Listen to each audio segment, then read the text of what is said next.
কালী পুজোর কিছু প্রস্তুতি, ওই মানে দীপাবলির কিছু প্রস্তুতি করছি। তো এবার তো নানান রকম ব্যস্ত থাকাতে বেশি কিছু করতে পারিনি। তা এই দেখো, এই প্রদীপগুলো আমি কিনেছি ডজন ধরে 50টা প্রদীপ কিনে নিয়েছি।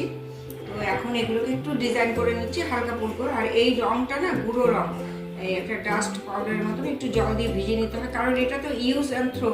এটা যখন প্রদীপটা আমরা জ্বালিয়ে দেবো, প্রদীপটা জ্বলার পরে কিন্তু আর এই প্রদীপটা কোনো কাজে লাগবে না, ঠিক আছে? তো ওই জন্য বেশি দামি রং দিয়ে লাভ নেই। আমার কাছে ফেব্রিক আছে, ফেব্রিক দেবো না, কারণ ফেব্রিকটা খুব কষ্ট হয়ে যাবে। তো এইগুলোতে আমি এই রঙগুলো দিচ্ছি। এই রঙগুলো দিয়ে জাস্ট এরকমভাবে এটাকে কভার করে নিচ্ছি, বেসটাকে কভার করে নিচ্ছি। দেখো এইভাবে বেসটাকে, আর এটা জল দিয়ে ধুলে এই রঙটা উঠে যাবে। কিন্তু যদি ফেব্রিক দিয়ে করি তাহলে কিন্তু জল দিয়ে ধুলে উঠবে না। কিন্তু অত দামি রং আমি কেন দেবো? আমরা তো এই প্রদীপটা ধরানোর পরে তো আর এটা রাখারাখির ব্যাপার নেই, এটা ফেলে দিতে হবে। তো যার জন্য সস্তা রং নিচ্ছি। আরেকটা রং আছে, এই যে এই রঙগুলো 10 টাকা করে এগুলো পাওয়া যায়। তো কত 2 টাকা করে পড়লো এই যে কৌটোগুলো। এই রঙটাকেও ইউজ করতে পারো যদি কেউ করতে চাও।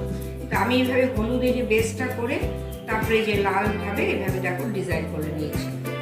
এই লাল রঙটা দিয়ে ডিজাইন করেছি, কিন্তু যেহেতু আমার কাছে এই লাল রঙটা ডাস্ট রঙটা শেষ হয়ে গেছে, সেই জন্য বাধ্য হয়ে আমি এখানে কিছু এই ফেব্রিকের রং দিয়ে যেভাবে করে ডিজাইন করে নিয়েছি। তোমরা এইভাবে বাড়িতে কিন্তু করে নিতে পারো। তারপরে এইভাবে 5টা একই রকমভাবে ফুলের মতো করে এই 5টা করে মাঝখানে একটা রেড দিয়ে একটা পঞ্চপ্রদীপ স্টাইলের করে কিন্তু সুন্দর করে দীপাবলিতে সাজাতে পারো। আমি তো ঠিক এইভাবেই সাজাবো, তোমরাও করতে পারো, হয়তো আমার থেকে আরও সুন্দর করবে। ঠিক আছে। আর দেখো এই মৌসুমিটা খেতে খেতে আমি এই প্রদীপগুলো বানাচ্ছি, নাহলে তো বোর লাগে।